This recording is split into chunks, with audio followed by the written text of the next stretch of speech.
Salut et bienvenue dans cette nouvelle vidéo d'opinion ludique, ces vidéos où je donne un peu mon avis sur des jeux que j'ai pu essayer plus ou moins récemment. En l'occurrence, il y aura donc 5 jeux, vous verrez qu'il y a un petit truc qui les relie, j'essaye parfois de les relier, parfois ça marche, parfois pas. Le mois dernier, c'était le cas par exemple pour For a Crown et Moon Colony Bloodbath. Aujourd'hui, vous allez pouvoir le voir avec les jeux que je vais énumérer, il y a un truc quand même assez clair qui relie tout ça. Je vais tout de suite les citer, comme ça, voilà. Alors là, il y a quand même une organisation en général, je les organise ni par ordre de préférence, ni par ordre forcément chronologique, ni alphabétique. Là, vous verrez qu'il y aura l'ordre chronologique de sortie, avec d'abord, il y aura Monstrolicious, qui est sorti en 2024. Vous verrez aussi que les 5 jeux que je vais traiter dans cette vidéo, c'est des jeux assez récents. Là encore, hein, vous le savez si vous suivez un peu la chaîne, mais c'est pas forcément lettre d'évangile, ça peut être des jeux récents, des vieux jeux, c'est selon un peu l'envie et ce que j'ai envie de dire sur les jeux du moment, que j'ai moi joué en ce moment, mais pas forcément des jeux du moment en termes de sortie. Donc j'ai dit Monstrolicious, sera suivi par King of Tokyo Duel, puis Azul Duel, puis Living Forest Duel, et enfin Zenith, qui est le seul que je possède personnellement, que vous voyez ici. Zenith, c'est celui pour lequel vous aviez voté sur les réseaux sociaux ou sur YouTube lors de la dernière vidéo. En fin de vidéo, vous pourrez à nouveau voter parmi quelques jeux pour la prochaine vidéo d'opinion ludique. Donc, je pense que vous voyez un peu ce vers quoi on se dirige en termes de choses qui relient tout ça, c'est exclusivement des jeux à 2, 3 ou même duel dans le titre. Alors Zenith fait un petit peu exception puisqu'il se joue à 2 ou à 4. Je reviendrai, même si je parle de jeux à 2, je reviendrai sur le mode A4 lorsque j'en parlerai. Je le dis, mais ces jeux-là, ils peuvent... alors là, en l'occurrence, je crois que tous ont une VF, mais dans ces vidéos, c'est vraiment des jeux dont j'ai envie de parler. Je l'ai dit, ils peuvent être récents, plus anciens, ils peuvent être sortis en français ou pas. J'ai pu les jouer en numérique ou sur table.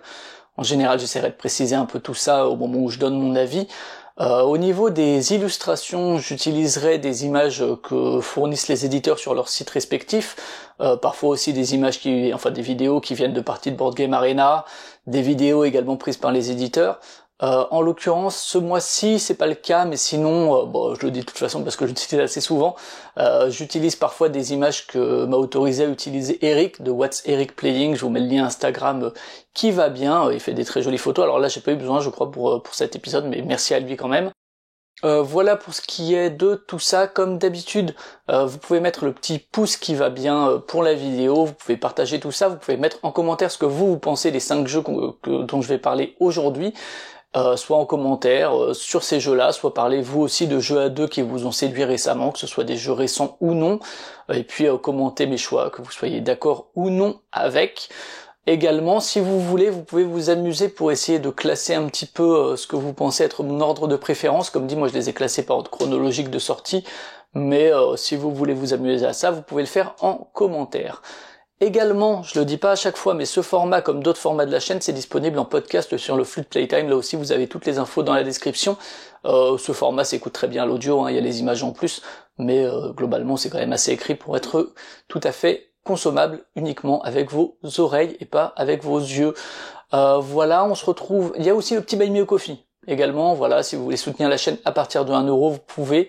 ça se passe sur le Buy Me a Coffee, que là aussi je mets en description, et je vous mets le petit QR code. Ça donne accès à aucune contrepartie particulière, que ce soit en termes de contenu ou d'édito.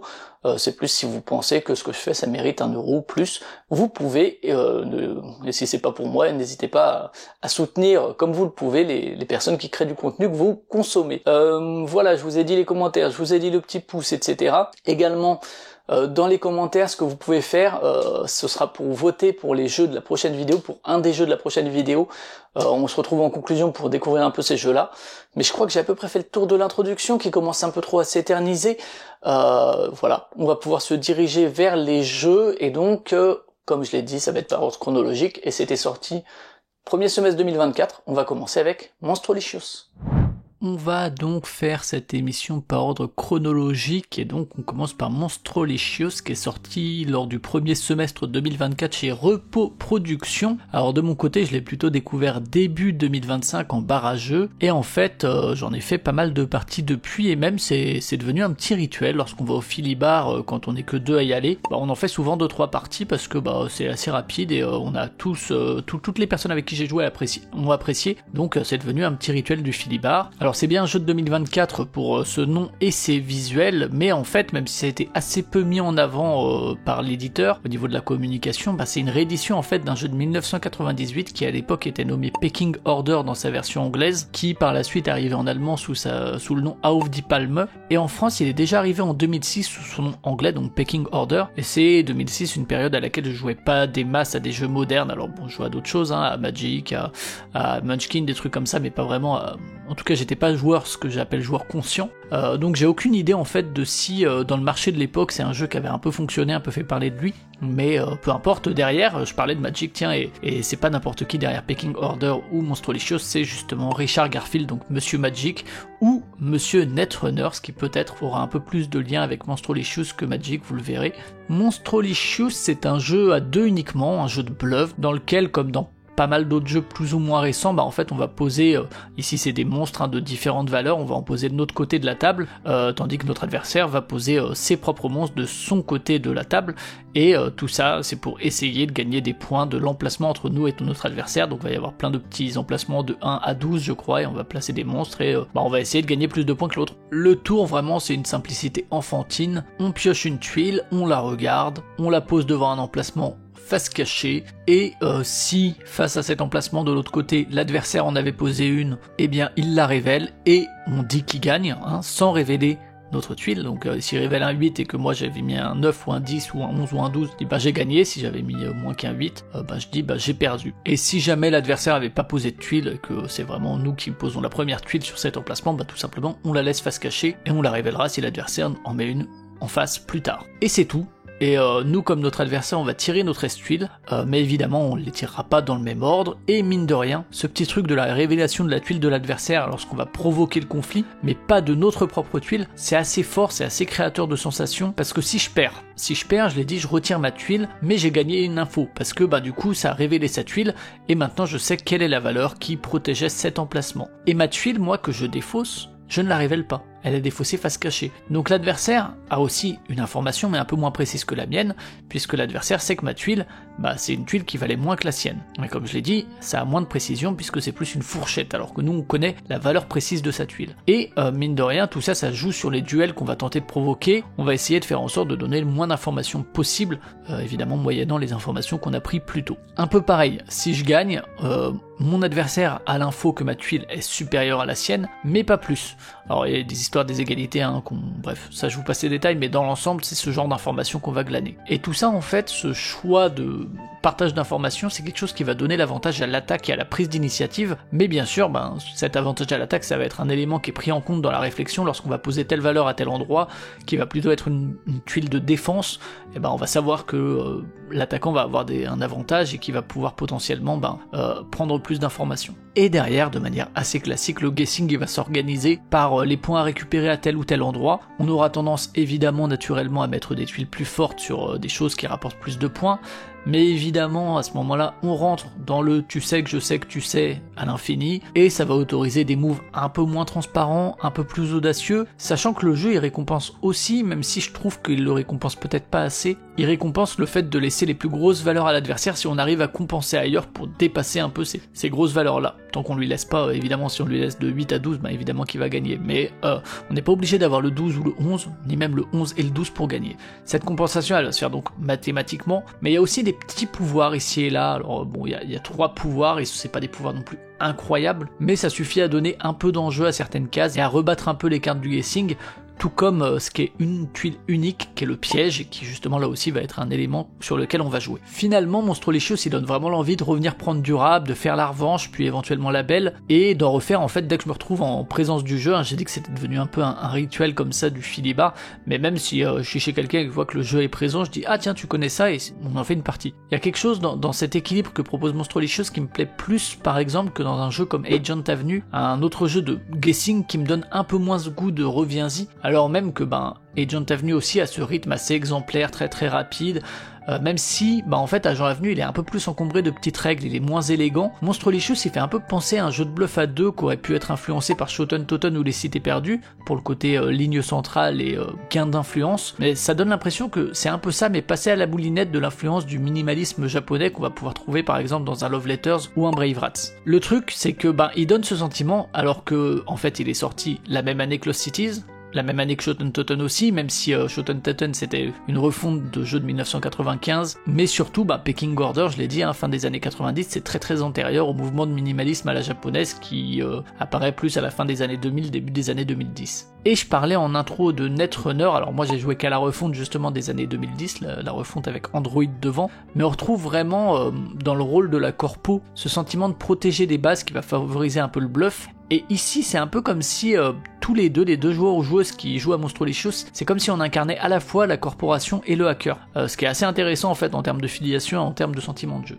Est-ce que ça fait à la fin de Monstrolicious un indispensable ou un jeu qui m'a marqué ? Non, il y a plein de jeux à deux que je préfère en termes de tension, d'intensité, et du côté du guessing, il y a aussi pas mal de propositions que je trouve plus réussies et qui me donnent plus l'envie de les sortir que Monstrolicious. Mais si on combine un peu les deux, du jeu de pure guessing uniquement à deux de cette qualité-là, si on mélange vraiment ces deux caractéristiques, c'est un jeu que je place vraiment dans le haut du panier et que je trouve très recommandable. Je trouve que le ressortir en 2024 c'est peut-être moins essentiel que les ressorties de certains jeux de Rainer Knizia dont je parle très régulièrement, mais quand même c'est un bon choix je trouve de RepoProd en 2024, ça reste une sortie de bien meilleure qualité que plein de jeux qui sont des nouveautés et des inédits, que ce soit d'ailleurs chez Repos Productions ou pas. Et c'est une nouvelle preuve que parfois il faut aller rechercher les vieux pots, éventuellement les restaurer un petit peu, même si ici du côté mécanique c'était pas vraiment nécessaire, c'est plus une restauration purement visuelle, parce que dans ces vieux pots on y trouve finalement de bien meilleures soupes que les espèces d'instantanés là que sont à mon goût beaucoup de sorties actuelles. On reste en 2024, mais on avance de quelques mois pour arriver en octobre, et on est avec le premier jeu de cette liste, de la liste de cette émission, qui a rajouté Duel à son titre d'origine, et c'est King of Tokyo. Alors moi je côtoie la licence King of Tokyo depuis le premier, que j'avais découvert à l'époque de sa sortie, et c'est un jeu que j'aime plutôt, King of Tokyo, et je continue d'ailleurs de l'apprécier aujourd'hui, malgré il a des évidentes faiblesses, parce que c'est quand même un jeu qui toujours arrive à créer pour moi des émotions assez fortes. J'avais rejeté en bloc la version King of New York, qui pour moi c'est vraiment un exemple de ce qu'il faut pas faire avec une licence et de comment est-ce que tu perds un peu l'essence de ce qui la constitue, et je vous avoue que du coup ça m'a un peu refroidi, j'ai pas prolongé avec la version coopérative ou la version Origins, mais une version à 2 j'étais assez curieux parce que le jeu de base, alors il a annoncé je crois 2 à 5 ou 2 à 6 et vraiment c'est pas bien à 2, et moi j'aime pas dans King of Tokyo quand parfois on se retrouve que à deux à table après des éliminations successives, ça devient nul. Donc moi j'espérais qu'un design spécifiquement fait pour deux joueurs ou joueuses donne justement au jeu ce dynamisme dont il manque dans la version de base, tout en gardant en fait les émotions de la licence, qui encore une fois sont quelque chose que j'aime beaucoup, ces petites cartes à pouvoir, ce genre de trucs. Dans King of Tokyo Duel, on est vraiment dans du pur tir à la corde, c'est un genre que j'apprécie plutôt en général, et il va se résoudre avec un système de lancer, de relance de dés du jeu de base, cette espèce de Yahtzee revisité, et cette envie de faire des symboles pour soit tirer la corde, alors c'est un peu différent évidemment du jeu de base, mais on va soit réussir à tirer la corde, soit on va se soigner, soit on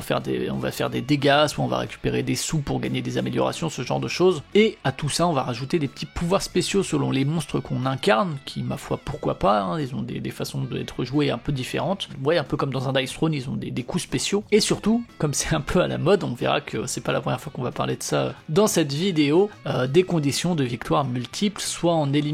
notre seul adversaire, qui est moi ce que je préfère en général dans King of Tokyo, je n'aimais pas trop jouer avec les points, j'aimais bien jouer avec les baffes, donc soit on arrive à éliminer notre adversaire qui cette fois est le seul, soit on arrive à tirer suffisamment les cordes de différentes manières, soit vraiment une corde beaucoup, soit deux cordes un peu, ce genre de truc, et sur les parcours, là aussi petite nouveauté, on va pouvoir ajouter des petites tuiles ici et là pour nous avantager, pour handicaper l'adversaire et pour personnaliser un peu ces deux pistes là et la partie. Le jeu avait un peu tout pour me plaire, du coup, dans tout ce que je dis là, moi je trouve qu'il y a plutôt de bonnes idées, mais ça s'effondre assez vite, et la faute, tout simplement à un rythme qui manque de maîtrise, qui apporte trop peu de tension à mon goût. Finalement, mettre des baffes ou récupérer des pouvoirs un peu puissants, c'est censé être jouissif, ça doit être parfois un peu game changer, et les cartes c'est un peu le cas, comme dans le King of Tokyo de base, il y a vraiment des cartes que je trouve vraiment réussies, mais tout ça c'est censé provoquer des choses chez le joueur, chez la joueuse, et là, en termes de dynamique, on se contente vraiment de lancer les dés, chacun notre tour. Alors bien sûr, on va viser certains résultats, mais on finit son tour sans avoir ressenti grand enthousiasme ou grande excitation. Et je pense que pour pourquoi est-ce qu'il y a ce manque de ressenti, de choses qui m'excitent et qui m'enthousiasment. C'est cette espèce de mélange entre le système de Yahtzee, les effets déclenchés, la structure globale de tir à la corde, tout ça, ça fait un jeu qui manque de peps. En fait, ces multiples conditions de victoire, là, c'est autant de tirs à la corde qui vont se rajouter en fait à celui qui est visible et vraiment symbolisé sur le plateau, parce que finalement, retirer des points de vie, c'est un tir à la corde par rapport au fait d'en gagner, ce genre de choses. Et finalement, on va se contenter de tirer un peu sur cette corde, de tirer un peu sur l'autre. On a vu que l'adversaire a tiré là, donc on va aussi tirer là pour contrebalancer, ce genre de choses. Et finalement, ça va beaucoup se jouer sur les cartes qu'on va réussir à récupérer, qui vont un peu permettre d'accélérer la partie. On verra que c'est une dynamique qu'on retrouve dans un jeu dont je parlerai un peu plus tard, mais il y a cette espèce d'accélération, justement grâce au pouvoir des cartes, qui permettent au jeu d'avancer et de pas juste faire un pas en avant, un pas en arrière. Et donc quand on tire ces différentes cordes, c'est soit parce qu'on veut prendre l'initiative, soit pour contrer l'initiative qu'a pris notre adversaire, mais en termes de feeling, ça se résume un peu à des échanges de coups de bâton en mousse qui vont manquer de vie, et l'issue va parfois un peu se résumer à des lancers de dés ratés qui vont pas avoir réussi qu'on n'aura pas réussi à contrer le lancer de dés précédent de l'adversaire, et du coup l'issue de la partie a un peu un côté un peu anticlimatique, je sais pas comment on dit exactement, et vous savez, normalement c'est censé monter en puissance et puis avoir une fin un peu géniale. Là non, c'est pas spécialement réjouissant si on gagne, c'est pas spécialement frustrant si on perd, et je parlais de Monstrolicious par exemple, là dans King of Tokyo Duel, j'ai jamais l'envie de relancer une revanche, ce qui est un peu dommage quand même pour un jeu qui a Duel dans son nom, qui est aussi court, qui devrait inviter à relancer une partie, et encore une fois ça montre que l'important c'est pas du tout la durée réelle de la partie, qui effectivement là-dessus la boîte est pas mensongère, ça se boucle à chaque fois en moins de 30 minutes, mais ce qui est important c'est le rythme, qui donne une durée ressentie bien plus longue et qui fait ressentir principalement de l'ennui, ce qui est quand même un peu dommage en termes de sentiments quand on est face à deux simili kaiju, des grands monstres comme ça qui s'affrontent violemment dans Tokyo ou je ne sais où. Ça devrait vraiment donner lieu à une mise en scène spectaculaire, des sensations explosives, et c'est tout l'inverse. En fait, ça donne plus l'impression d'être face à des vieux films Godzilla qui auraient été faits sans moyens, mais qui auraient essayé de se faire passer pour un blockbuster. On arrive en 2025 et plus précisément en février avec Azul Duel. Encore une fois, ce duel, c'est encore une fois une licence bien connue qui elle aussi a eu droit à plusieurs déclinaisons comme le jeu précédent, comme King of Tokyo. Mais là où justement King of Tokyo, une version A2, ça pouvait paraître un peu pertinent, j'ai expliqué pourquoi. Ici, dans Azul Duel, on est dans le cas d'un jeu dont la version de base est déjà excellente pour moi à 2, enfin excellente si tant est qu'on aime le jeu. Moi je suis pas un grand fan d'Azul, mais je trouve que quand j'y joue, je préfère y jouer à 2, et en tout cas, j'ai rien à dire de particulier sur la version A2 qui serait moins bonne que sur les autres configs. Moi, c'est ma configuration préférée, donc ça paraît un peu inutile de base de faire une version spécifiquement A2. Mais ça, c'est une réflexion qu'on a au début. En fait, dans l'absolu, si c'est un nouveau jeu qui offre des nouvelles sensations, des émotions qui soient un peu différentes du jeu original, parce que justement ça a été développé spécifiquement pour 2, moi je reste ouvert, et pourquoi pas. Le souci d'Azul Duel, c'est que ce qu'il vient ajouter ou modifier, ça me paraît extrêmement artificiel. Le sentiment général de jeu, ça reste le même que dans la gamme, avec ces marchés sur lesquels on va récupérer des tuiles pour agencer au mieux notre tableau, tout en gardant un œil sur celui de l'autre pour essayer, lorsque on n'a pas un coup incroyable, de l'embêter un petit peu. C'est quelque chose que moi j'aime bien dans le Azul de base, quand on joue à 2. Les changements c'est assez aux marges, et finalement ces changements ils sont là que pour ajouter des surcouches qui pour moi c'est des choses assez artificielles, et qui vont rajouter de la complexité sans que les ajouts qui donc apportent cette complexité, ça apporte en parallèle des émotions ou des choix intéressants. On est vraiment dans le cas où moi j'ai le sentiment que les trucs qui ont été rajoutés, ça ressemble un peu, vous voyez, à de la gonflette, qui est un peu là pour satisfaire des personnes qui auraient un discours que je trouve un peu simpliste sur oui vous savez, moi je trouve que ça ajoute de la stratégie, ça rend le jeu plus stratégique, un discours un peu simpliste sur ce qui fait la complexité d'un jeu, avec parfois le sentiment un peu absurde que rajouter des choses c'est toujours mieux, parce que ça leur donne l'impression d'avoir plus de choses à gérer et donc d'être plus intelligents que parce qu'ils sont face à plus d'informations à gérer, et parfois ces informations c'est soit du matériel supplémentaire, soit des règles en plus, soit des éléments à contrôler supplémentaires, alors que de mon côté, déjà d'une, je suis clairement plus de la team épure, je préfère les développements qui visent à essentialiser le sentiment de jeu, et si l'essence du jeu, ça nécessite des rustines, ça nécessite des choses un peu inélégantes, des règles un peu compliquées, pourquoi pas, j'y suis pas opposé du tout, faut juste que ça soit lié à l'essence du jeu, mais sinon, comme je le disais, ça ressemble un peu à de la gonflette, t'as l'impression que c'est des trucs qui sont là un peu pour satisfaire des égos mal placés, et pour se prétendre plus profond qu'avant, alors qu'en fait c'est juste compliqué souvent pour pas grand chose. Et ce sentiment désagréable d'un jeu qui sait pas trop où il va et que t'as l'impression qu'il est là spécifiquement pour satisfaire un public et pour se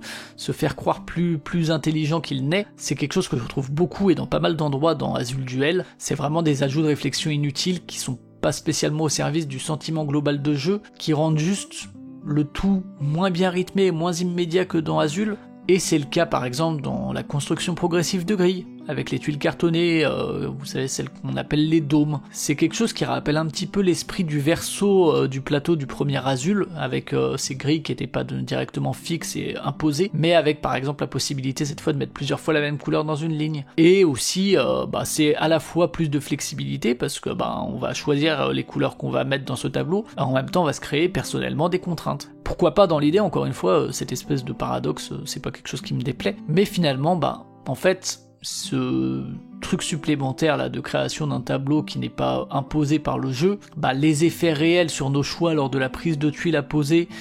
sur notre tableau, finalement on ressent un peu la même chose que dans Azul. C'est juste un choix supplémentaire à faire dans le jeu, un choix qui est pas spécialement excitant, qui provoque pas d'émotion particulière. Et alors c'est un des trucs parmi les autres quoi. Il y a ce truc là aussi un peu nul pour les tuiles dômes de sacrifier des points de victoire pour prendre des tuiles face cachée, et on peut en sacrifier autant qu'on veut pour prendre plus de tuiles, mais on peut jamais regarder le recto de la tuile. Alors je comprends un peu l'idée derrière, on va payer des points de victoire pour s'offrir finalement plus de choix, mais dans toutes les parties que j'ai fait, sauf très très rare exception, en fait tu vas pas payer des points de victoire où t'es sûr de les perdre alors que t'es pas sûr que ça vaille le coup. Moi personnellement j'aurais largement préféré un truc genre tu peux regarder le recto, pas parce que je veux plus de contrôle dans le jeu, je suis vraiment pas là-dedans, mais plus pour valoriser le fait que t'es payé un point de victoire. Donc là tu vois le recto, et ensuite peut-être tu peux payer un de plus si t'es pas satisfait de ce recto,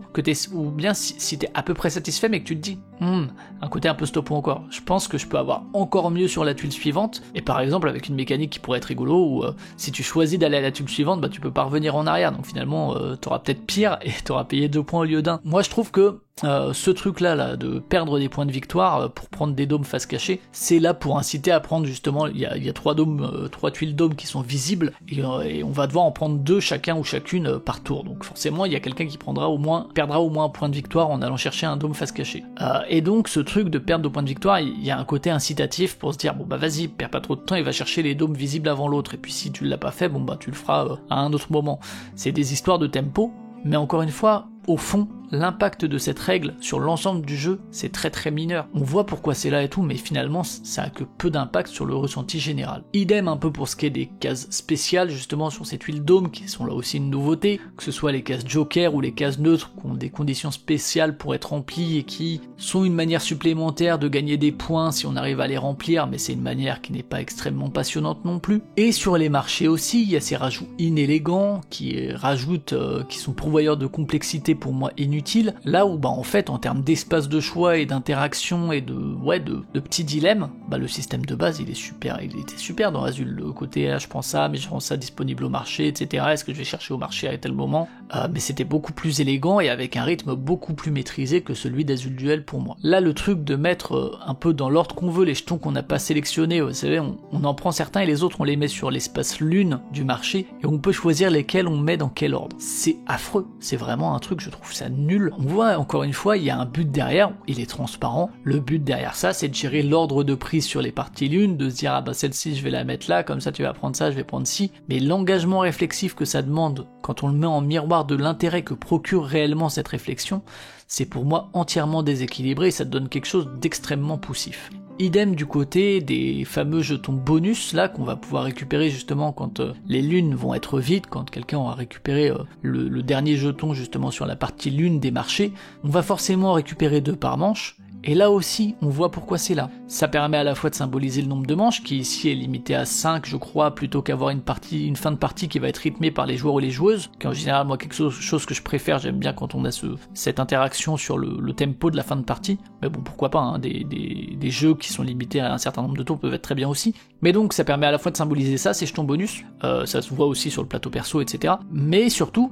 c'est là pour offrir encore un choix supplémentaire et encore un peu de flexibilité dans la pose des tuiles sur notre tableau pour justement répondre un peu à la complexité supplémentaire apportée par les tuiles dômes et la taille du tableau qui me semble est un peu plus grand que dans Azul de base. Là encore, c'est une rustine qui est pas élégante, qui apporte très peu de nouveautés dans les sentiments de jeu, surtout encore une fois, si on compare ça à ce que ça apporte en termes de complexité, de lisibilité et de ce que ça demande entre guillemets en termes de réflexion et d'engagement pour si peu de résultats émotionnels. Je passe aussi sur les manières de scorer alternatives qui se contentent plus d'être des colonnes ou des lignes ou je crois que c'était avoir 5 tuiles de la même couleur, ce genre de truc. Pourquoi pas avoir plus des manières un peu différentes de scorer, pourquoi pas, même si là encore c'est des choses de mise en place que moi je rejette pas forcément en bloc, mais c'est de la variabilité très très artificielle et qui jamais vont compenser un jeu qui de base me donne pas envie d'y revenir. Par exemple, Azul avait pas ça, il y avait le plateau verso, mais honnêtement j'ai quasiment jamais joué sur le verso du plateau, et pour moi un jeu comme Azul a par exemple jamais eu besoin de ce genre d'artifice pour se renouveler. Le tirage aléatoire des tuiles en fait et le choix des personnes à table, ça suffit à apporter de la variété, et si on aime Azul, on peut y revenir sans qu'il y ait ces espèces d'artifices pour nous pousser à y revenir et pour dire oh regardez la belle variabilité. Donc vous le comprenez, pour moi Azul Duel c'est vraiment un gros échec, c'est un jeu que je trouve inutile dans un monde où Azul est déjà très bon à 2, si on aime évidemment le système de jeu. Donc c'est pas un jeu Azul Duel qui sert à corriger un peu une configuration qui serait bancale, mais c'est pas non plus un jeu qui arrive à proposer des nouveautés dans son système, qui viendrait apporter des émotions nouvelles, qui par exemple justifieraient le fait de vouloir parfois jouer à Azul, même quand on est à 2, et parfois Azul Duel pour juste ressentir des choses différentes. Là non, moi j'ai l'impression que ça sent le produit qui est fait pour surfer sur une licence, en donnant l'impression que c'est pour les fins stratèges qui pensent qu'avoir plus de règles et de surcouches c'est toujours bien, parce que ça va valoriser leur gros cerveau de joueur expert qui est pas satisfait par Azul, alors qu'en fait, souvent, c'est juste le symbole d'un manque de goût et de compréhension de ce qui fait la qualité d'un jeu. On avance d'environ un mois avec en mars toujours 2025 la sortie de la version duel, toujours ce mot duel, de Living Forest que j'ai pu jouer que sur Board Game Arena dans sa version numérique, et a priori d'après certains retours que j'ai pu avoir ça simplifie quand même pas mal la mise en place qui apparemment est un peu lourde, et aussi la mise en place de règles qui parfois sont pas forcément évidentes à appréhender apparemment. Donc voilà, gardez-le à l'esprit quand même quand je parle du jeu. Et pour le coup, en termes d'utilité d'une version à 2 d'un jeu qui est déjà indiqué comme jouable à 2, c'est le cas de Living Forest, on est un peu entre King of Tokyo et Azul. Alors, Living Forest à 2 c'était jouable, ça restait un jeu que j'appréciais, mais contrairement à Azul, c'était pas non plus la configuration que je privilégiais, et je trouve qu'il y a certains éléments qui pâtissaient un peu de ce nombre de joueurs ou joueuses, notamment l'histoire du cercle des esprits où on se tourne autour pour se piquer des trucs, c'était beaucoup plus dynamique et agréable à 3 ou 4. Pareil un peu du côté des discussions à table pour par exemple ce qui est de la gestion du feu dans Living Forest, où parfois on se mettait un peu d'accord pour éviter de trop subir par rapport à une tierce personne, c'est quelque chose qui disparaissait un peu à 2. Et donc dans cette version A2, on retrouve le cœur de Living Forest avec ses multiples conditions de victoire, là encore, comme dans King of Tokyo Duel, et comme dans pas mal de jeux actuels, et ont donc plusieurs conditions de victoire, plusieurs axes de stratégie aussi qui vont mener à ces conditions de victoire, et on retrouve aussi ce deck building qui se mélange un peu à du stop ou encore, qui est un élément que j'aimais déjà beaucoup dans Living Forest. Moi c'est, vous savez, la prise de risque, le stop ou encore, c'est quelque chose que j'aime beaucoup. Mais là où je disais que je trouvais justement Azul Duel inutilement complexe et avec des ajouts assez artificiels, je trouve qu'ici la version duel de Living Forest, elle a vraiment des dynamiques et des ressentis qui lui sont propres et qui sont bien spécifiques, des ressentis en fait que propose pas la version originale, donnant, c'est un peu ce que je déplorais pour le jeu précédent, pour Azul. Là, moi ça peut donner l'envie potentielle d'avoir les deux jeux dans sa collection pour sortir les deux, même quand on est deux, tout simplement pour ressentir des choses différentes. Alors, c'est pas toujours le cas. Par exemple, il y a ces arbres qui offrent des ressources permanentes qui sont assez similaires dans les deux versions. Ils sont toujours très très utiles puisqu'ils constituent à la fois une condition de victoire mais aussi un moteur assez fort de différentes ressources permanentes. Il y a juste leur placement qui a été un poil complexifié par des histoires de connexion de rivière à respecter, et il y a des petits bonus qui rajoutent des contraintes de placement si on veut en bénéficier. Tout ça c'est sans doute histoire de réduire un peu leur force par rapport au jeu d'origine. Bon, c'est assez accessoire. Je passe aussi sur la victoire par les jetons feu qui sont toujours liés un peu aux varans, qui font que si on n'arrive pas à lutter contre, on va se rajouter des cartes un peu pourries. Et je passe aussi assez vite sur les symboles spirales qui ici ça fait jouer un tir à la corde qui est un peu plus amusant que celui de King of Tokyo Duel, et qui remplace finalement pour une version A2 pas trop mal ce fameux cercle des esprits là, je crois que c'était le cercle des esprits, qui était présent dans le Living Forest de base. Je trouve que c'est ce truc de tir à la corde, il marche plutôt bien dans l'utilisation de cette ressource. Là où je vais un peu plus m'attarder, c'est sur les cartes et le système d'action qui a été revisité de fort belle manière, je trouve, qui donne des sentiments vraiment différents, tout en conservant l'esprit du jeu de 2021. Il y a maintenant des cartes aux couleurs des 2 joueurs ou joueuses, alors on incarne l'été ou l'hiver, bon on s'en fout un petit peu, mais c'est des cartes qui sont achetables dans une rivière commune. Au début de la partie, il va y avoir 3 cartes été, 3 cartes hiver et une carte neutre. Mais voilà, ce qui se passe, c'est que quand on achète une carte de cette rivière, on peut acheter une carte à notre couleur ou une carte à la couleur de l'adversaire, mais quoi qu'il en soit, si je décide d'acheter avec les mêmes ressources que dans Living Forest, je vais remplacer la carte que j'ai achetée par une carte de ma propre pioche et qui va forcément être de ma couleur. Et la carte qu'on a achetée, encore une fois que ce soit la nôtre ou une à la couleur de l'adversaire, on va la rajouter à un deck commun, qui là encore est quelque chose d'assez nouveau. Ce deck commun, c'est là où on va toujours faire ce petit jeu de stop ou encore sur lequel je vais revenir parce que c'est aussi une modification assez importante et assez intéressante. Et un des objectifs de victoire, cette fois dans Living Forest Duel, c'est que dans cette fameuse rivière là où on va acheter les cartes, si j'arrive à faire en sorte qu'il n'y a que des cartes à ma couleur, je gagne. Donc si j'achète une carte à ma couleur, c'est cool, parce que je vais la mettre dans le deck commun là du stop ou encore, et vous verrez que c'est quelque chose de positif pour moi si je la sors. Mais par contre, si j'achète une carte encore une fois à ma couleur, je vais la remplacer par une de mes cartes. Donc finalement, j'aurais pas progressé vers la condition de victoire de remplir la rivière de cartes à ma couleur, j'aurais remplacé une de mes cartes par une des miennes. Si je veux aller chercher cette victoire, en fait, je vais devoir acheter les cartes aux couleurs de mon adversaire. Et du coup, je vais lui donner des avantages lors du tirage commun dans ce fameux deck là de stop ou encore, et je trouve vraiment le fonctionnement de cette condition de victoire assez intéressant en termes de petits paradoxes à résoudre comme ça. Je trouve ça beaucoup plus intéressant par exemple que le fait d'avoir X fois tel symbole dans notre tirage. Je crois que c'était le cas du jeu d'origine, c'est une des ressources, si on arrivait lors de un stop ou encore à l'avoir X ressources, on avait gagné la partie et je trouvais pas ça extrêmement passionnant. Et surtout, donc cette mécanique là que je vous citais là de qu'est-ce que j'achète, qu'est-ce que je vais rajouter, justement ça se marie très bien avec la revisite de système de stop ou encore. Comme dans Living Forest, il va y avoir ce gros deck qui va être commun encore une fois, alors que dans Living Forest c'était un stop ou encore avec notre propre deck, on faisait un deck building qui était le nôtre. Là, comme dans Living Forest, on va choisir de révéler ou non une carte et donc ses ressources, sachant que on peut, comme dans Living Forest, être interrompu par trop d'icônes d'animaux solitaires, ce qui fait qu'on aura moins de capacité d'action, et c'est représenté sous forme de jetons. Là aussi je reviendrai un peu sur l'utilisation de ces jetons qui est assez intéressante dans comment est-ce qu'on les utilise pour récupérer des ressources. La grosse différence, c'est qu'on est dans du stop ou encore collectif avec un deck commun. C'est rigolo parce que on retrouve cette idée de deck commun, alors dans un jeu uniquement à 2, que deck commun dont je parlais déjà dans la dernière vidéo d'Opinion Ludique pour parler de For a Crown et de Moon Colony Bloodbath, et finalement je crois que je préfère la façon dont c'est utilisé dans Living Forest Duel que dans les 2 jeux que je viens de citer. Parce que donc ce jeu de stop ou encore avec le deck commun, on va tirer une carte, et cette carte elle va aller dans une rivière commune. Et du coup, les ressources, c'est pas pour moi, c'est pour moi ou mon adversaire, c'est une rivière commune. Sachant que, sauf cas un peu spécial et extraordinaire,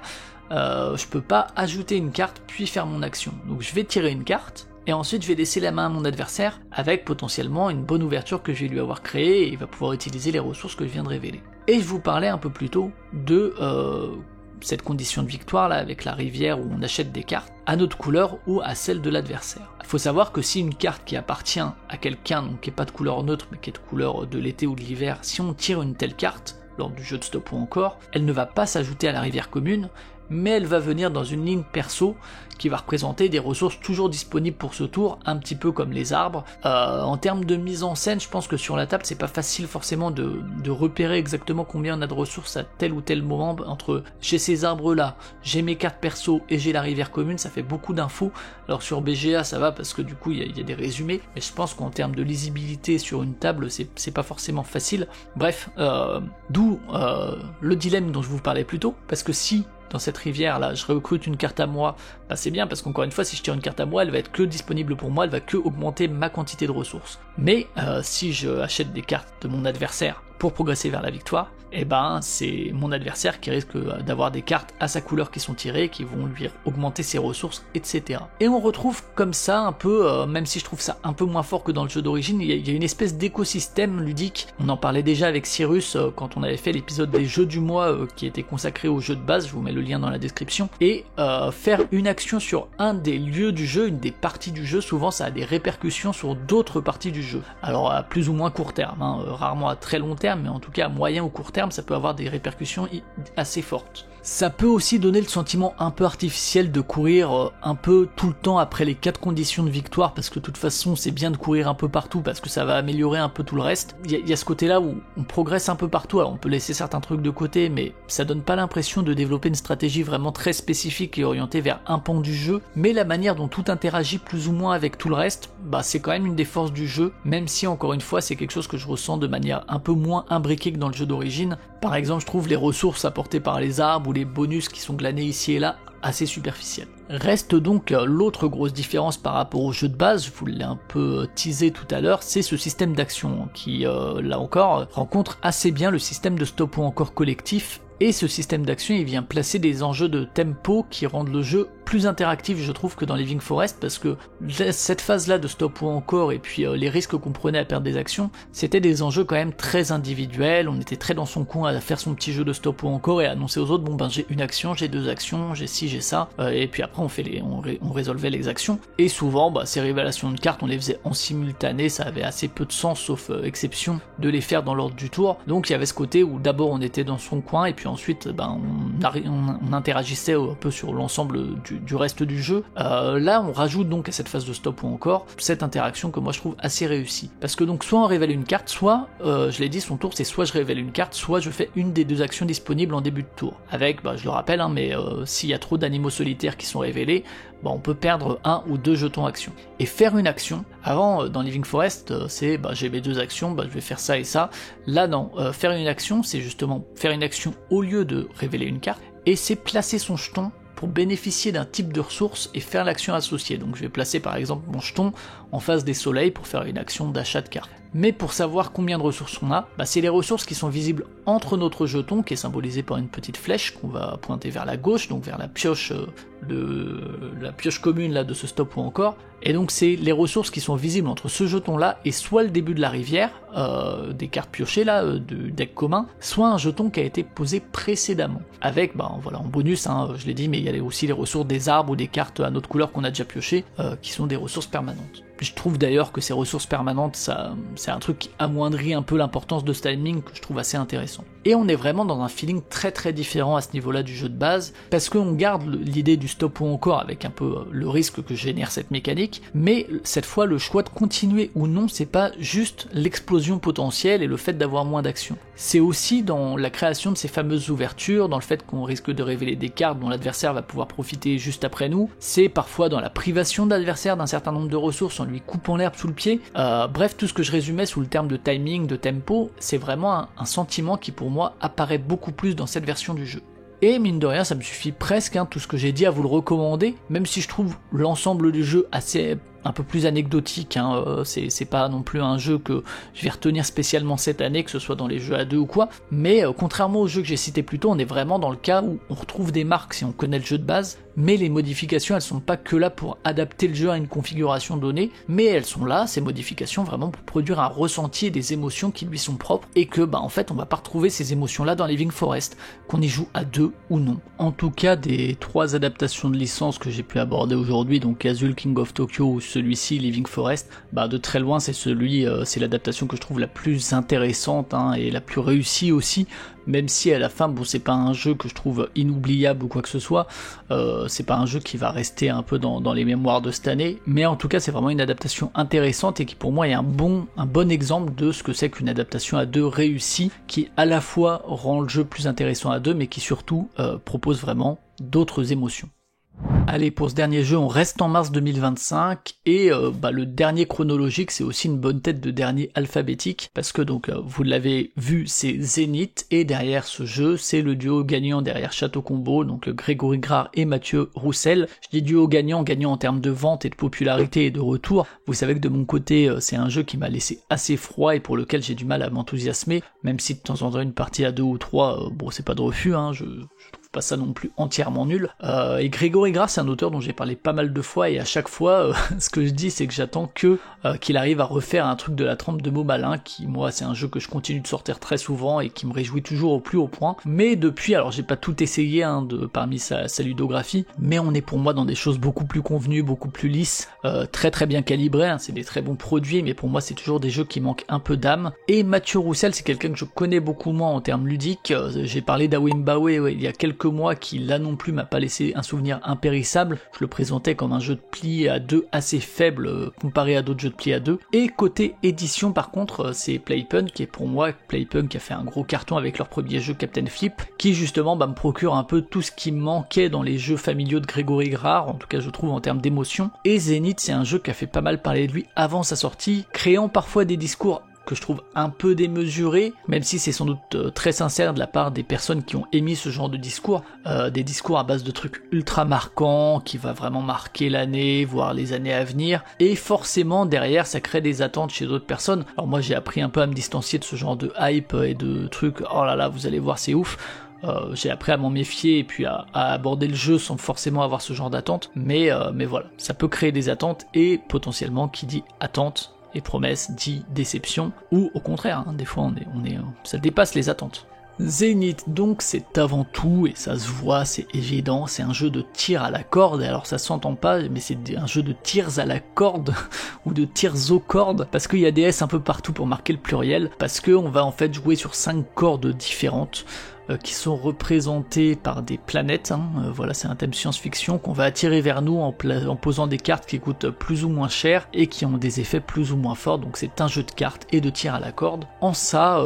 le jeu c'est un peu un héritier des jeux de Paolo Mori, qui est justement, alors je parle de Paolo Mori parce qu'il était co-auteur de Captain Flip, le premier jeu édité par Playpunk, c'était une filiation assez amusante pour la pointer, mais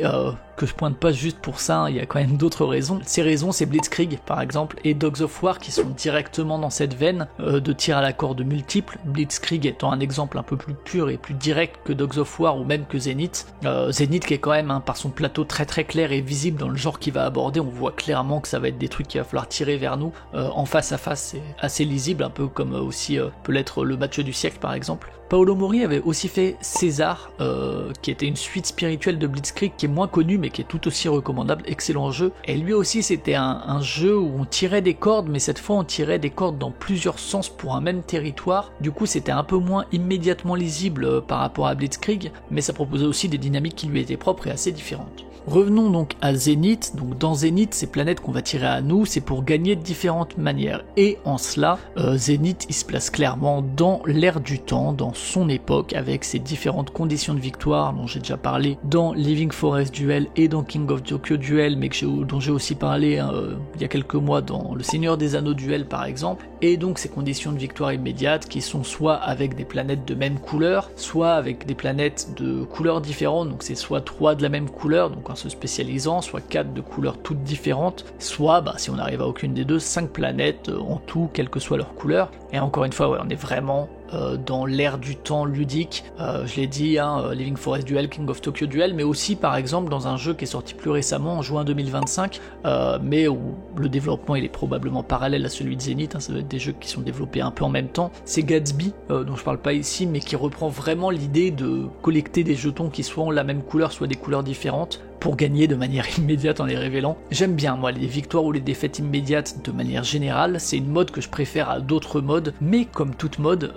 utiliser ça doit avoir du sens, ça doit fournir des émotions spécifiques au jeu qui l'utilise, et il faut pas que ce soit juste une facilité parce que c'est un truc qui marche en ce moment. Et dans Zenith, je vous avoue que ces histoires de victoire immédiate, alors c'est pour ça qu'on va tirer les planètes, mais en termes d'émotion pure, c'est assez anodin, ça va pas changer particulièrement d'autres jeux du genre, et évidemment ça va définir des voies stratégiques, mais je trouve que c'est pas au cœur du jeu, et en plus je trouve que Zenith de ce côté-là apporte pas grande nouveauté, grande spécificité. Je trouve qu'il se contente un peu de s'inscrire dans un courant sans vraiment questionner ou faire un peu basculer ce courant. En termes de visuel par exemple, je pense que je préfère Blitzkrieg où il y a pas le retrait des éléments des différentes cordes, quand on gagne une corde dans Zenith on va retirer les planètes, alors que dans Blitzkrieg ça va bouger tout au long de la partie, et ça symbolise bien ce pion qui reste, le conflit entre les deux joueurs ou les deux joueuses. Et il arrive dans Blitzkrieg qu'on arrive à bloquer un jeton, mais c'est un cas qui est extrêmement rare, de pouvoir on retire pas le jeton du plateau mais on peut plus le bouger, et du coup c'est aussi rare et donc c'est aussi fort en termes d'émotion. donc je préfère ça dans Blitzkrieg. Et également en termes d'originalité, je trouve que des propositions comme César sont plus audacieuses dans leur revisite du tir à la corde, avec des cordes qui sont peut-être moins visibles, mais qui sont, c'est rigolo, c'est comme plein de petits bouts de cordes qui tirent dans plein de directions à la fois, et dans ce sens-là aussi une proposition qui est, je crois, un peu passée inaperçue l'an dernier. Il y a Kiva, K-H-I-V-A, qui est sorti l'an dernier. C'est un jeu qui est, je trouve, assez anecdotique dans son ensemble, pas mémorable, mais je trouve que sa proposition autour du genre du tir à la corde, c'est quelque chose de plus intéressant, avec là encore des cordes, ça donne l'impression qu'il y a des cordes qui sont reliées entre elles et qu'on va les tirer dans diverses directions, et je trouvais ça plus intéressant en tout cas que ce que propose Zenith dans ce cadre-là. Mais passons sur la finalité et la manière de tirer ces planètes vers nous, qui est pas forcément, encore une fois, extrêmement excitant. Si le chemin qui fait tirer ces planètes est cool, le jeu peut être très réussi, et ça passe justement par un système que je trouve plus réjouissant à base de cartes à pouvoir, et en gros c'est assez clean au niveau du tour de jeu, c'est à son tour, on va toujours jouer une carte, et puis c'est un peu tout, mais on est dans ce que les Américains appellent du multi-use cards, donc des cartes à multi-usage, qui vont offrir de la flexibilité sur la manière de les utiliser, pour essayer de profiter au mieux de la situation, pour se sortir d'une impasse, et du coup entre ces différentes familles, ces différents effets, les réductions possibles de coûts de proposer une carte, Zenith la plupart du temps arrive à éviter le fait d'être dans une situation de blocage où on aurait l'impression qu'on a juste une mauvaise main et qu'on perd à cause de ça, comme ça peut être le cas dans certains jeux, par exemple des jeux de pli où on se dit j'ai une mauvaise main et j'ai rien pu faire, ce qui peut être assez frustrant, ça donne parfois l'impression de plus être maître de quoi que ce soit. Je trouve que Zenith arrive généralement à éviter cette situation et ce sentiment assez désagréable. Alors ça peut arriver,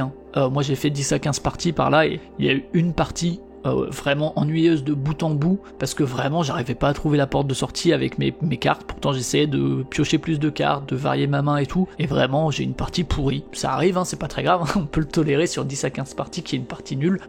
et je pense qu'en plus cette partie nulle, c'est potentiellement en bonne partie ma faute, parce qu'il y avait une carte que je voulais jouer parce qu'elle était très forte, je me disais c'est bon, je vais bien y arriver à la jouer et à sortir de mon impasse tout en gardant cette carte. En fait peut-être qu'à un moment j'aurais dû m'en séparer pour reprendre l'initiative ou quoi,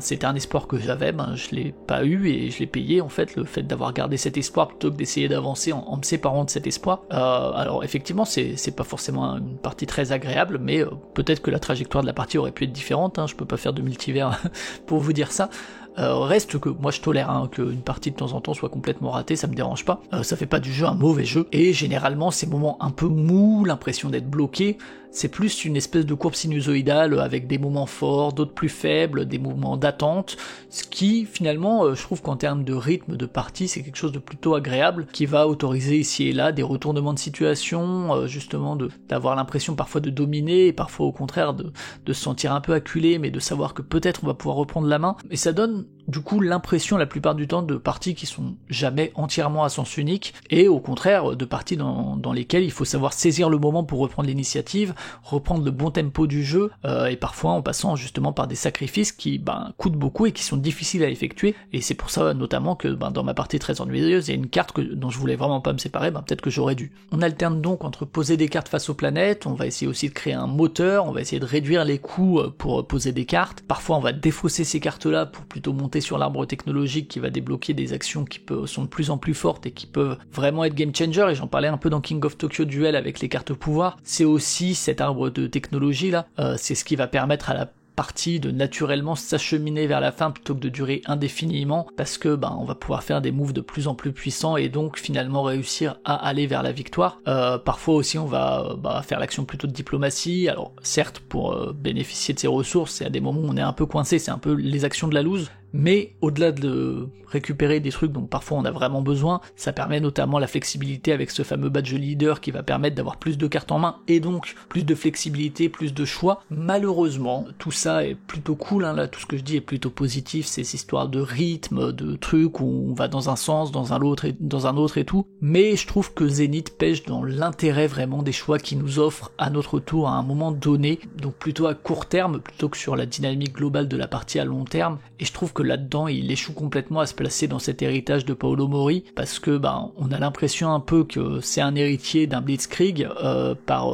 ou de Dogs of War par ce côté multi-tir à la corde, mais le truc c'est que Paolo Mori dans Blitzkrieg, dans César, dans Captain Flip, sans doute beaucoup moins dans Dogs of War, mais il arrive à restreindre les possibilités, les éléments en main mais à proposer des choix extrêmement intéressants, des choix cornéliens, un peu comme c'est aussi le faire, hein, je le cite très souvent, mais Rainer Knizia, je trouve que c'est un maître en la matière, de proposer des tours très simples, des analyses extrêmement rapides, mais des choix extrêmement intéressants. Ici, à l'inverse, alors le tour de jeu, effectivement, il est assez simple, mais cette flexibilité dans les usages de nos cartes, ça rend, je trouve, l'analyse des possibilités à notre disposition beaucoup plus longue et inutilement longue, j'ai envie de dire. En soi, c'est pas forcément un problème, parce que si cette analyse et tout, on est là et se dire ah vas-y, si on trépigne, qu'est-ce que je fais, qu'on hésite comme ça, et qu'on fait vraiment face à des choix forts et engageants, pas de souci. ça m'empêcherait pas je mettrais pas la durée de l'analyse dans la balance. Mais là, finalement, malgré la multiplicité des possibilités et puis l'ouverture des décisions, je trouve que tout est un peu téléguidé, un peu machinal, et que ça provoque assez peu d'émotions fortes, ça provoque assez peu de ces fameuses hésitations dont on peine à sortir parce que on a trop envie de faire ci et ça. Finalement, on se dit bah ouais, là, j'essaie quand même de faire ça ou de me diriger vers ça. Et donc il n'y a pas cette espèce de tension à chaque tour à court terme que moi j'adore dans les jeux de Paolo Mori, de Rainer Knizia, et que semblait un petit peu promettre Zenith. Je trouve que cette ouverture des possibles se traduit pas par une ouverture des choix et de l'intérêt de ces choix. Enfin, même si certains effets sont marquants, notamment par leur intensité et le fait que vraiment il y a des effets très forts, que ce soit du côté d'ailleurs des cartes ou des technologies, malgré la variété des icônes qui d'ailleurs peuvent un peu perdre les joueurs ou les joueuses lors des premières parties, hein, heureusement qu'il y a les aides de jeu quand même si elles font un petit peu peur vu le nombre d'icônes, on voit assez vite le bout un peu des effets, de leur variété et des différentes situations. Il y a effectivement des effets puissants, mais il y a peu de variété en fait dans les situations que vont créer ces effets et des espèces de synergies, et finalement il va y avoir du coup assez peu de moments surprenants, de moments grisants, il va y avoir assez peu de satisfaction de créer vraiment quelque chose de nouveau et d'inattendu, ce qui est un peu quelque chose que moi je recherche dans un jeu qui possède autant de cartes. J'aime bien quand on va réussir à faire des trucs vraiment j'ai jamais pu faire ça avant cette partie. Ça peut arriver, mais en fait même quand c'est le cas on s'en rend pas forcément compte parce que ça ressemble beaucoup à des choses qu'on a déjà faites. Finalement on va toujours tirer ces fichues planètes vers nous, ce qui est vraiment pas quelque chose de très excitant à la fois en termes d'effets et de mise en scène. Et éventuellement on va tirer quelques autres planètes, éventuellement on va gagner quelques ressources. En gros, ça va un peu se résumer à ça, et ça donne un sentiment global de redondance et de monotonie qui va un peu à l'encontre de cette dynamique de partie, de ce rythme que j'appelais sinusoïdal là. Ce rythme-là, il devrait être renforcé en fait par justement les moments où on arrive en haut des différentes courbes, des moments très très forts qui seraient incarnés par des cartes ou des synergies spécifiques et des moments extrêmement marquants, et que ce soit pas juste une phase où on se sent mieux qu'à une autre phase. Et cette faiblesse, je trouve qu'elle se ressent aussi finalement dans la fadeur que constitue la proposition globale, parce que donc la faiblesse des effets de cartes et des situations exceptionnelles, parce que en fait je parlais de cet arbre technologique qui permet d'aller vers la fin. Il y a des cartes aussi qui sont plus fortes qu'on va réussir à placer pour des tours un peu plus marquants. Il va y avoir cet arbre technologique qui va avoir vraiment des effets très forts en fin d'arbre technologique. Quand même on reste vraiment, et ça rejoint un peu ce que je disais sur le tir à la corde qui mène à des victoires immédiates qui sont pas passionnantes. Pour moi le tir à la corde il reste vraiment trop statique et monotone à mon goût. Il y a vraiment trop longtemps le sentiment de faire un pas en avant, un pas en arrière, un peu ce que je reprochais déjà en fait à King of Tokyo Duel. C'est vraiment un problème qu'il y a dans les jeux de tir à la corde, qui arrivent pas à faire des trucs un peu explosifs ou à vraiment marier ça de manière intelligente à leur système de jeu. Du coup ça donne vraiment beaucoup d'importance aux quelques moments très rares, trop rares, qui permettent en fait un truc pas forcément très excitant, mais c'est des moments où on va faire 2 pas plutôt qu'un. Je parlais d'un pas en avant, un pas en arrière. Les trucs de fou, c'est quand t'arrives à faire 2 pas en avant et que l'autre arrive à faire qu'un pas en arrière. On a vécu quand même un peu plus excitant. Alors je simplifie un petit peu, évidemment qu'il y a des pouvoirs qui vont permettre de faire des choses un peu plus folles, mais ça reste beaucoup trop rare et pas assez fou en termes d'émotion pour justifier le fait qu'il soit si rare. Et du coup dans l'ensemble, ça rejoint des critiques que je faisais sur King of Tokyo. C'est quelque chose qui manque d'explosivité, de moments mémorables qu'on aurait contribué à créer. Il y en a effectivement quelques-uns, mais trop rares et qui compensent pas assez la monotonie du reste. Et ce côté un peu fade, cet aspect un peu trop équilibré dans le sentiment général, c'est quelque chose qu'on retrouve dans les choix artistiques faits par l'éditeur, qui a un aspect très très lisse, très aseptisé, une science-fiction qui raconte pas grand-chose, qui se frotte assez peu aux thèmes parfois abordés par la science-fiction, et qui manque cruellement d'identité, tant par les traits que par les couleurs utilisées, avec ce fond tout blanc là qui manque clairement d'identité. Et c'est vraiment un thème qui est là pour habiller, et parfois pour essayer de faire sourire par les références assez grossières de certains noms, mais c'est un thème qui est jamais là pour accompagner les sensations de jeu ou lui donner vraiment une quelconque âme particulière. Un mot pour finir quand même sur le mode de jeu à 4. Alors j'aime bien l'ajout que constitue le jeu à 4. Je crois qu'il a été développé au début pour 2 et que le mode à 4 a été ajouté plus tard. Et surtout c'est un choix assez fort au niveau édito de dire c'est un jeu qui se joue à 2 ou à 4 et pas de 2 à 4. Même si ça peut perturber, j'imagine, en termes de produits les personnes qui vont l'acheter, qui vont se dire on pourrait y jouer à 3. En fait non. Je parlais de la mode des victoires immédiates. C'est pas impossible qu'on assiste aussi ces derniers temps à un regain de l'intérêt pour les jeux en équipe avec récemment aussi est sorti Présage qui se place un peu dans cette lignée, et un peu comme les histoires de victoire immédiate de manière générale, moi c'est un genre de jeu que j'apprécie quand évidemment il est bien exécuté, mais ça part au moins ce genre de jeu avec une curiosité de ma part. Ici quand on joue à 4 c'est plus long, mais ça provoque justement beaucoup plus d'explosivité que le jeu en duel, du fait de cette structure où les deux partenaires vont jouer chacun ou chacune leur tour, dans l'ordre de leur choix et après discussion, et c'est pas justement comme dans beaucoup de jeux en équipe, je joue un tour, un de mes adversaires joue un tour, puis c'est mon partenaire, puis c'est le dernier adversaire, etc. Non, là on enchaîne 2 tours et c'est beaucoup. Je trouve que c'est vraiment une bonne idée parce que au niveau des discussions et des choix de tempo, c'est quelque chose d'assez intéressant. Le mode en équipe, ça nous limite dans les possibilités du fait de l'interdiction de jouer sur certaines planètes. On va chacune avoir une moitié de plateau en gros, avec une planète sur laquelle on peut tous les deux jouer, mais voilà. Mais par contre du coup cette limite, elle est un peu compensée par l'action de diplomatie, qui est un peu une action que je trouve moins intéressante dans le jeu de base, même si elle peut nous sortir de certaines impasses. Mais là elle est améliorée justement pour coller à ce système en équipe et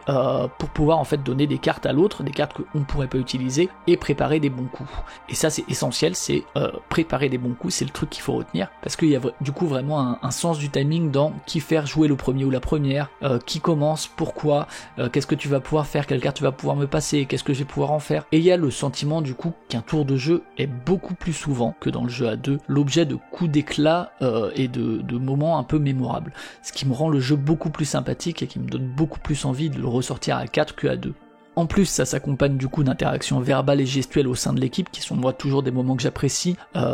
C'est en fait, on essaye un peu de résoudre ensemble une espèce de puzzle du tour, peut-être du tour à venir. C'est vraiment quelque chose que moi j'aime bien en termes d'interaction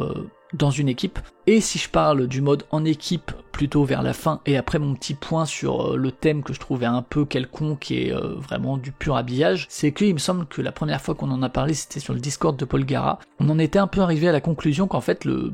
sentiment de ce mode de jeu à 4, ça aurait super bien collé avec un thème par exemple comme le beach volley, avec vraiment ce sentiment très très fort de faire la passe à son camarade pour lui offrir un smash bien violent comme ça, et alors que quand on joue à 2, des smash violents on n'en fait pas trop. On est obligé de se faire la passe à nous-mêmes et du coup on fait moins bien les smash que quand quel autre peut se concentrer sur le smash. Zenith Takat donne vraiment ce feeling très très satisfaisant tant pour le passeur que pour l'attaquante, et quand je parle de thèmes qui pourraient accompagner le ressenti de jeu, on aurait vraiment été en plein dedans, bien plus que dans cet SF interchangeable et anecdotique.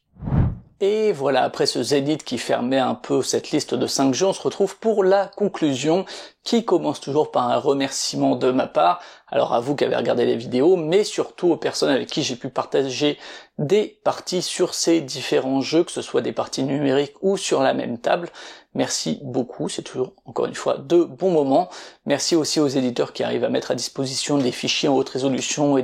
des choses qui permettent de produire du contenu sans que moi-même j'ai à aller chercher ici et là plein de trucs, parce que en termes de photos, je l'ai déjà dit, mais je suis pas du tout, c'est pas mon taf et j'ai pas les compétences pour, donc voilà, merci encore aux éditeurs qui mettent tout ça à disposition de manière assez accessible. Je vous laisse dans les commentaires me dire ce que vous pensez de ces jeux-là, et également essayer peut-être de les classer si vous le souhaitez, du meilleur au pire, que ce soit pour vous, ou selon ce que j'en ai dit, ce que vous pensez que moi je juge le meilleur et le pire. Enfin, vous faites un top 5, éventuellement votre top 5, et ce que vous pensez être mon top 5. Je sais pas si c'est clair, dans ma tête ça l'est. Et maintenant, on va pouvoir du coup passer un petit peu au jeu du mois prochain, enfin de la vidéo prochaine, puisque c'est pas forcément mensuel. Donc il y aura ceux que moi je choisis, et je vais vous proposer de voter comme d'habitude pour un des jeux qui sera traité. Vous allez voir, on était sur des jeux à 2, même si Zenith pouvait se jouer à 4, on va un peu rester sur ce thème-là. 4 jeux en proposition, et vous me mettez en commentaire, alors ça peut être en commentaire sur YouTube, ça peut aussi être sur les réseaux sociaux, que ce soit sur Blue Sky, sur Mastodon ou sur Instagram. Vous pouvez voter à plusieurs endroits, ça vous fera plusieurs votes.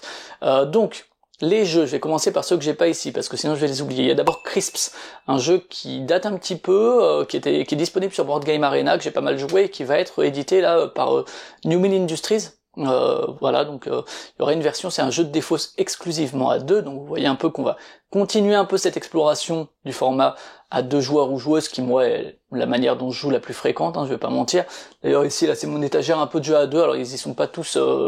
là, mais ils ont leur petite étagère. Donc Crisps, que j'ai pas ici. Ensuite Cardia, Duel pour Cardia.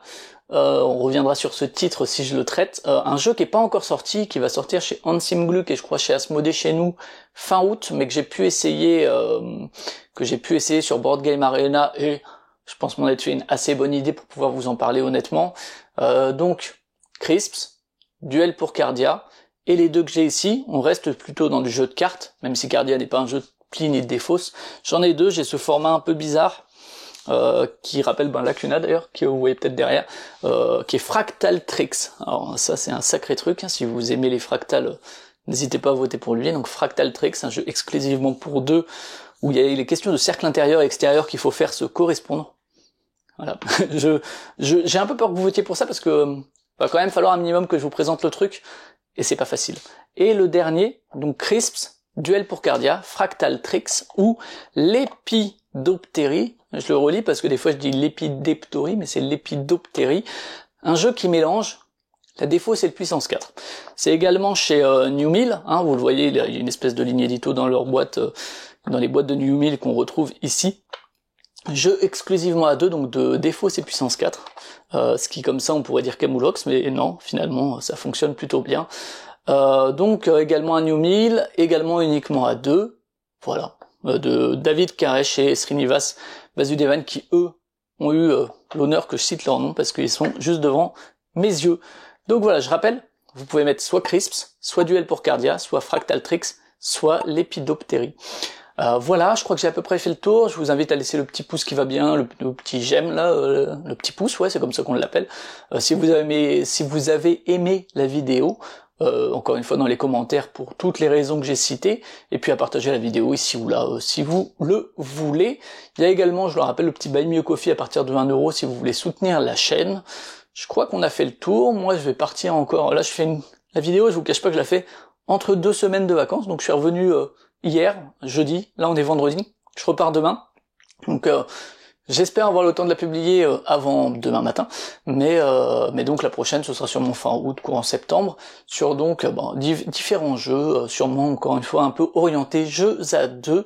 mais je m'éternise. Merci encore d'avoir regardé la vidéo, prenez soin de vous, passez un beau mois d'août, si vous travaillez, bon courage, si vous ne travaillez pas parce que vous y êtes contraint, bon courage, et si vous ne travaillez pas parce que vous êtes en vacances, j'espère qu'elles seront bonnes. Allez, voilà, à plus, ciao.